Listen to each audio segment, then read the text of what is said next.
You're watching a DuBois TV local educational program. This video is produced and underwritten for DuBois TV by the Kinetic of downtown DuBois, of course. Do you know a creative teenager who would like to learn the art of digital media production? The Kinetic is now proud to offer the Kurrent Youth Media Club, a teen outreach program offered in partnership with Integrated World Arts Incorporated, DuBois TV, and the Pennsylvania Council on the Arts. Teens learn valuable skills like graphic and web design, audio and video production, and the business of media, all in a safe and fun Friday night club environment. For more information, visit thecurrent.org or call 814-553-8794. This video production is made possible by the underwriting support of the Law Office of Attorney Leanne Nedza, serving DuBois and the surrounding area for over a decade, specializing in criminal law, family law, and estates. Attorney Leanne Nedza is proud to support local educational productions for DuBois TV. For more information, visit the law office of Leanne Nedza at nedzalaw.com or call 371-2800. Production support for DuBois TV is also given by Jeff Tech in Reynoldsville, Pennsylvania. Jeff Tech is the school of choice and is now offering 15 full-time adult education pathways, as well as a full complement of short night classes, workshops, and even online courses. Learn more about Jeff Tech Adult Education by visiting our new website at jefftech.info and like us on Facebook. Do you want a great career in digital design? The Digital Media Arts program at Jeff Tech is now accepting new, midterm, high school, and even adult students. Apply today and start midterm, just after Christmas. You are watching the Penn State DuBois Best Robotics Competition Practice Session, originally recorded October 10th at the DuBois Mall. Local area middle and high school media students report on this special event for DuBois TV. And we're here with Dr. Feldbar, who's going to inform us more on this event. What do you got to say, Doc? Well, this is a robotics competition, but it's actually a national competition. Penn State DuBois is the newest hub. Our hub goes from the North Carolina border all the way up through Canada, and from the Atlantic Ocean all the way to Clarion, Pennsylvania. And we have hubs here, or we have high schools here building robots and competing. And today's a practice day. They'll actually come back to DuBois and compete in 2 weeks. But this is a competition. There are over 18,000 students actually competing in this event, and nationwide. And there are 46 hubs in 19 states, and Penn State DuBois is one of those hubs. And what you see here today is a game based on mining. Every year that game changes, but this year the theme of the game is they have a mine that is not safe for humans to enter. So they have to build a robot that can go in, do some repairs to the mine, as well as mine different things such as coal and things. Now, it doesn't all look like coal, or it doesn't all look like spodumene and different things. We have golf balls, we have a little foam, coal nuggets, we have aluminum balls. They simulate the mining, but they collect these items. They have to bring them out of the mine and put them into the different bins to score points. And so, but that's just one piece of this competition. The competition actually encompasses forming a company. They build a robot to complete this task, but then they also have a marketing team because they have to sell their robot. So they will do a marketing presentation. They will also do a booth where they will try to sell you their robot. So it shows them that it's not only important to have engineers and people who create things that way, but you need people who are very artistic and can create the logos and the look of your product. And then you also need the people who can sell it and who can talk about it and explain it. And so it shows them that it gives them an appreciation of all the different talents that are needed for a company to be successful. Thanks for your time, thanks for the information, and now we're going to go meet some more of the teams competing. So as you can see, there are so many different teams competing here, and they're all doing really awesome work. Oh, hey, Jade! Jade is a fellow student at the Jeff Tech Digital Media Program. She's a junior. What are you up to here? I came to watch the competition today. Some of my friends are in it. Hey, do you guys mind if I jump in and do some interviews? Yeah, sure, you're more than welcome to. Hi, I'm here at the DuBois Mall with Ruth Piper from DuBois Central Catholic, here to talk a little bit about their robotics team. Hi, I'm with the DuBois Central Catholic's robotics team, and these are some of our students. This is Zach Logan and Peter Garrett and Logan Clancy. See, they're checking to see if I know all the names right. And this is our robot that we started working on this year for the game Pay Dirt that comes with the best organization. They give out a game every fall, and we started with this robot this year is what we've built so far. And the kids are trying to figure out the different tasks that the game has and then build components to our robot to make that happen. That's actually really, really neat. What are some challenges that your kids faced while trying to accomplish this? Well, they have to work together as a team. All of them have different ideas of how they would like to do things, and they have to decide on the best ideas. So today is one of those days where we look at what we've got so far, and then we decide, hey, do we need to change things? Do we need to do things a little bit different? And we go back to some of those other ideas that we discussed earlier. It's just fun to actually have the feeling that you are able to accomplish something that's so difficult and has so much you have to do in such a short amount of time. Dr. Feldbar, he said about the marketing aspect of this. You're on the marketing team. Can you tell us about what you do to market your robot? Well, we make a marketing presentation for our competition in DuBois and in Fargo, North Dakota. We also make a trade booth that explains everything we've done throughout the year and everything we've done with the robot and how it got built. And we give handouts, we give information to the judges and any people that really want to find out more about it. DuBois Mall, we're now here with the Red Bank team, and so boys, tell me who you guys are and what is your involvement with this team here? Well, my name's Matthew Green. I'm a 7th grader at Red Bank Valley High School, and I did the basic programming for the robot, and then I also kind of built a website, which is still under construction. That's absolutely amazing, and you're in 7th grade? Yeah. I can't even do that. I'm Peyton. I am one of the main coordinators for the engineering notebook, and I'm helping build the robot too, so I'm kind of the bridge between the two separate teams of this project. Like, what are the challenges that you had to deal with the robot, like building it and all that? What are the challenges? Well, at the beginning we just kind of tried to do make a perfect design, and today we're kind of testing out the differences between our initial design and what we need to change. Right now we know we need to change the size and the traction of the tires.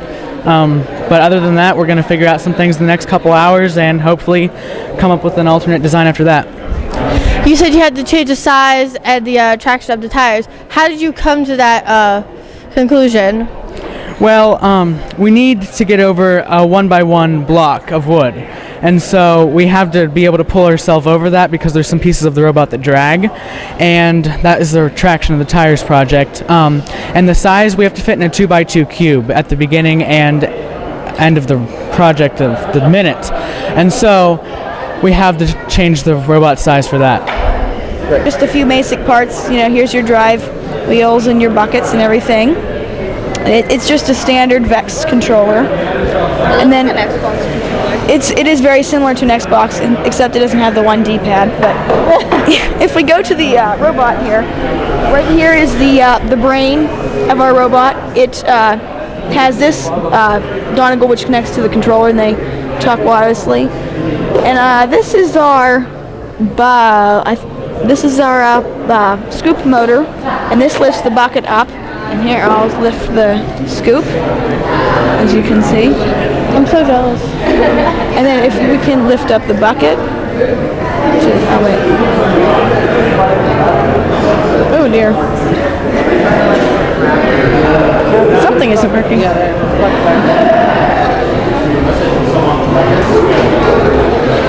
Maybe.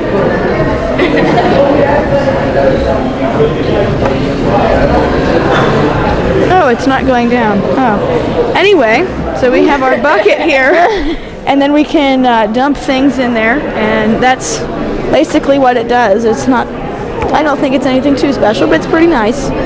One of the challenges whenever we were programming it, we have those motors, and we had to figure out how to switch the polarity on without actually doing anything, and that was really hard. And then was just terrible. Then we did get it. Yeah, a lot of clicking and dragging.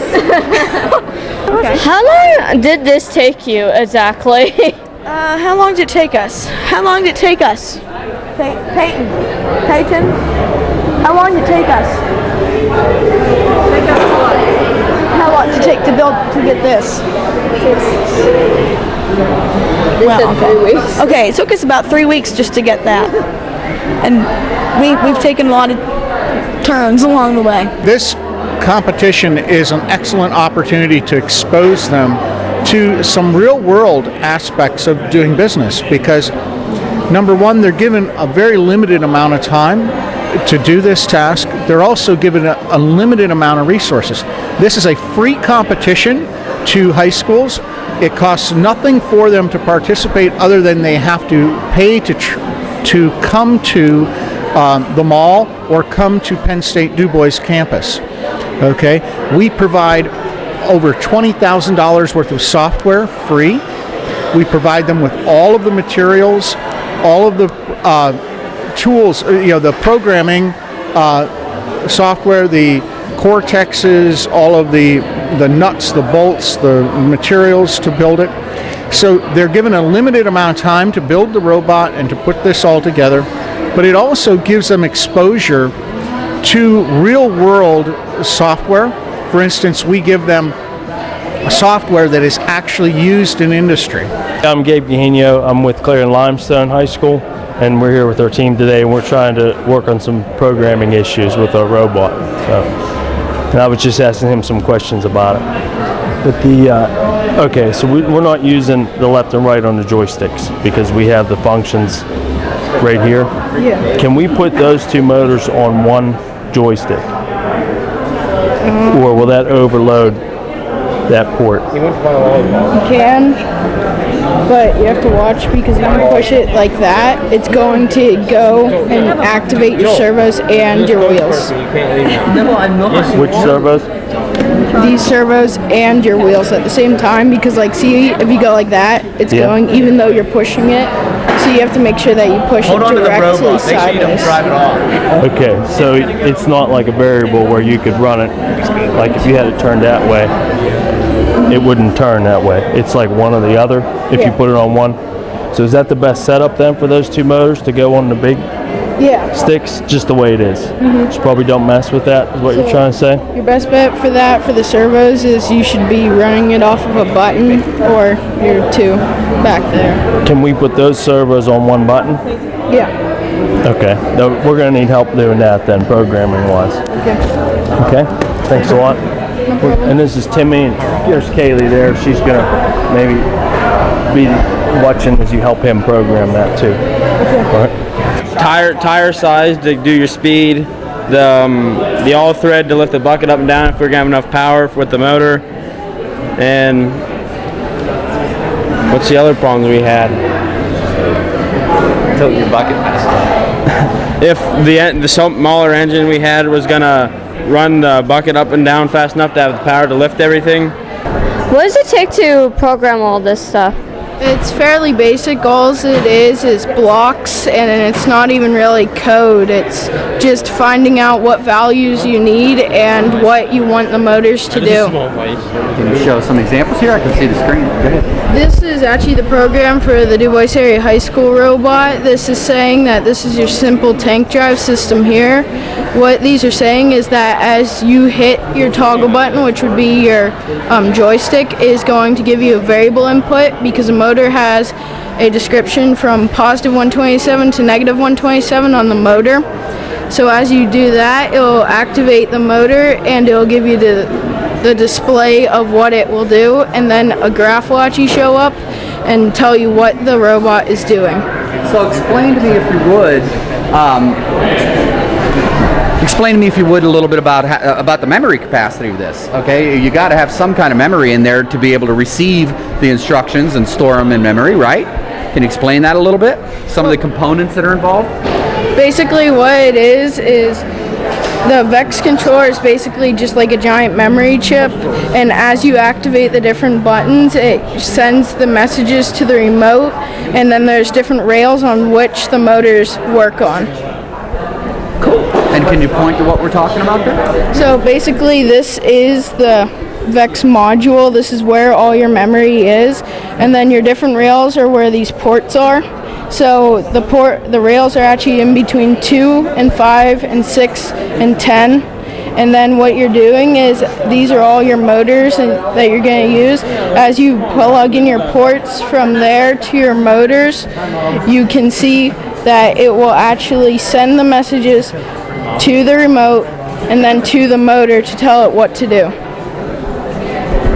Fascinating. How long did this all take you? Usually this till mall day takes us about 3 weeks, but programming we only take about a couple of minutes. Because it's all block based, it isn't code based, so you don't really need to work that hard on doing it because there's tutorial videos and it's fairly easy to do. Building the robot, it's basically trial and error if you don't know what you're doing. It's all time based because you only get 6 weeks, so.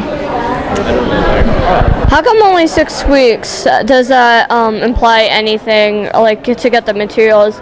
Is it like 6 weeks just to build the thing, or 6 weeks for the entire thing? It's 6 weeks for the whole thing. You don't get any materials, like you can't bring in your own stuff. You have to do it all with the materials that you give you, and deadline is 6 weeks. If you don't have a robot, then you don't have a robot. Okay, that's really cool, actually. What would you, like, you're in high school, correct? Yes, it is high school, middle school, and even some people go as low as 5th grade. 5th grade? Really? Yep. DCC's team actually does it down to 5th grade and up to 12th. That's amazing. I could probably do the programming a little bit and the motorizing stuff. I could probably do that for a little bit, but I don't think I can do this on my own. Like, did you have help with other people, or was it mostly you? Programming wise, I actually talk with the creator behind MathLab and Simulink, Sandeep. He helps me learn all of what I need to do. If I have any questions, I send him an email and he talks to me directly. That is actually really cool. Do some of your teachers support you with this project? Like, do you actually have some friends that support you with it? What's up with that? Oh yes, a lot of the teachers, in fact all the teachers in my school that do this it's non-paying. It's completely their time and they don't get paid to do any of it. It's all out of their heart. They should get paid for this, like seriously. They need to get paid for this because this is amazing. I agree. They really do some nice work and they really help you. If you have problems, they try as best as they can, and even though some of them aren't physics teachers and stuff like that, they still try to help you and they still try to do their best. Would you say that you would do this in the future, like as a hobby or a career choice actually? I would like to go into materials engineering, so this will greatly help me in that aspect. So yes, I would say that would be a great career choice because it teaches you a lot about actual engineering and what you're doing in the real world. Okay, I wish you great luck on the competition and I hope you guys win. Thanks a lot, guys. That was great. Good stuff. How'd I do? Watch out, kiddo. You did great. Watch out.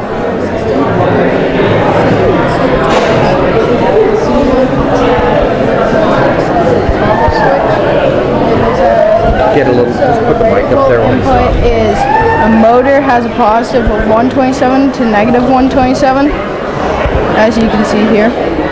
Okay. So then What it's saying is whenever you hit this button, it's going to find the value of where you're putting the joystick and send it to the motor, and then it's going to display your values in the program. What kind of prizes do you do? Like, if there's first place, what kind of prizes do you get? And also, if it is all for fun and games, all for the experience after the nationals, like what are for the prizes and what do you do afterwards? Okay, they'll receive prizes. They'll receive trophies and medals and things and plaques for winning the different events, being first, for instance, with their notebook, being first for the robotics competition. We give out awards for the best design. We give out awards for the best T-shirt, for the best flag. We give out the awards for team spirit, for the marketing, for the booth, and then we give out the major awards are first, second, and third in best, which is everything. All of those smaller areas are weighted and combined to give you a score for overall, and that would be the best award. And so there's first, second, and third in best, and there's first, second, and third in the robotics competition itself. When they go on to regionals, there too, it's mainly bragging rights and a trophy. Okay, but it's just like being winning states in football. You get a trophy and you get the bragging rights. We're very, very fortunate. There's a team here, DuBois Area High School, took third place in regionals the past 2 years, and last year the number one team came from Pittsburgh. So Pennsylvania is a major player in robotics nationwide. Right now in middle school, we have Chromebooks for some reason, and like we're getting into the technology more and more, like each day.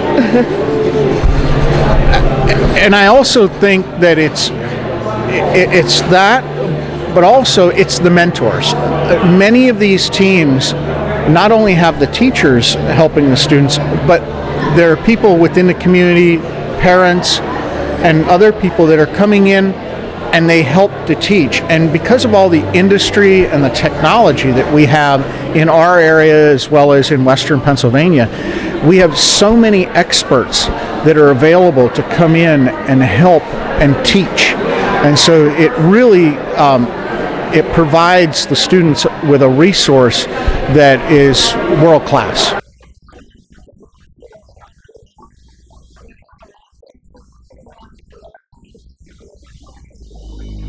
We're down here with the team from Reading and Morgantown. Hi. Hi. Tell us who you are and what's your involvement in this team. Well, my name is Jim, and one of my sons is involved as one of the programmers and builders for this robot. And this is a younger team. This is not a high school team, is it? Well, the oldest is 15. So, yeah.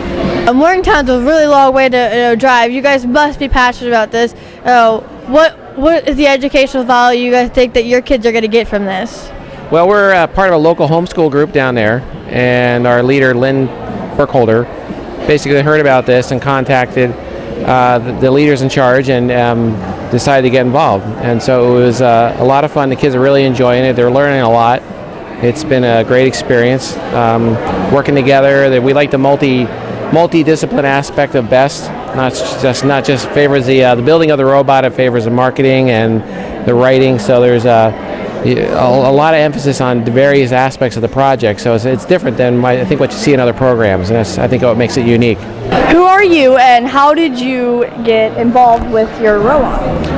The leader of this particular team is my aunt, and one time I was over at her house and she decided to ask me if I'd want to be on the team. I'm actually one of the programmers, and I've been programming it recently to be able to let the arm go in and out off of just 2 buttons and have a system to make it go half the speed normally and full speed when you want it to.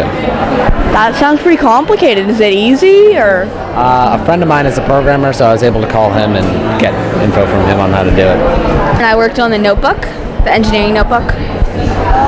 Tell us about the engineering notebook. It's the recording of the engineering process. So every change that they would make to the robot, we have to record in the notebook. And I am the leader of CAD. And how old are you? I'm 11. Like, do you see this as a hobby or a career in your choice of eyes? I'm intending to go into electromechanical engineering, so probably as a step towards a career. A hobby. Yeah, hobby. Okay, so 2 hobbies and 1 career. How about that?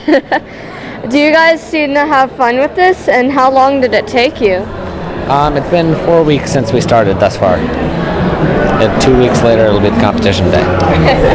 Are you guys excited for the competition? Yeah, pretty much. Also nervous because we don't feel like we're ready yet, but scared out of my mind. I feel like you guys will do fine, actually, because you guys have a wonderful robot. The robot got stuck. Ask them if they're excited to go to Fargo, North Dakota in the dead of winter. Yeah, really, winter gone. Our parents aren't really. Probably not going to fly to Fargo if we go.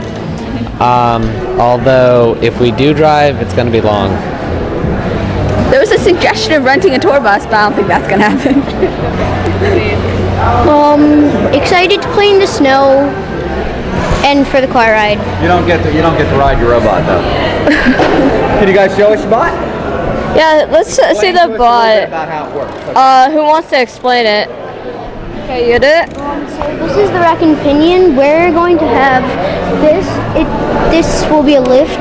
The roll of duct tape is on the front to weight down the mic, to weight down the end of this. Oh, okay, because I was actually about to comment on that. Back gate. The back gate there eventually will hopefully open it up, 8 up. Yeah, there it goes. And when it tilts back, it will dump all the commodities out. All right. I noticed that when you were lifting up the piece of metal, all of the technology stuff was underneath it. Why did you choose to put it there rather than on top like the other contestants? We didn't have anywhere else to put it that it wouldn't get smashed by things rolling around. And it's better looking. Earlier I saw it having trouble going through that little doorway. Tape is supposed to be very, very sticky, but it hasn't been, so it'll just be rolling on the on the carpet, and it'll be slipping and. We've discovered there's some changes we need to make to the way it goes through the door.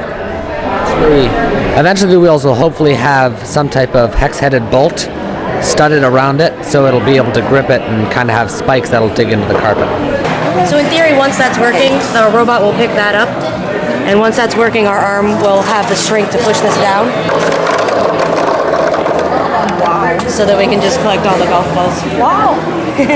So when they come out of this competition, they actually have an expertise that many companies value, and they've been doing it and learning it as a fun activity. So it really is a nice opportunity for them to get a jump start into what's being used in the real world today. That definitely sounds like a really nice opportunity. It's basically like what we have for the Kurrent. We have opportunities to teach the kids how to edit videos, draw. It has a lot of potential, and a lot of these students want to do this. Like, it's their choice to come in, do this. It's their choice. All right. So where does everyone go from here? Like, is there contest in other places? Well, this is just practice. The actual competition will take place in 2 weeks at the Penn State DuBois campus in the multi-purpose building. The public is welcome to attend, and it's a lot of fun. It starts at 9 o'clock, and then the people who win there, the winners will be given an invitation to go to regionals. The regionals, they cut the United States in half, and it will include all of the teams in the northern half of the United States as well as Canada, and they will go to Fargo, North Dakota in the first part of December. It's kind of cold. Could be 45 below zero, which is an experience in itself. But they do get to move on to regionals and compete against other students nationwide. Like I said, there are 18,000 students in this competition.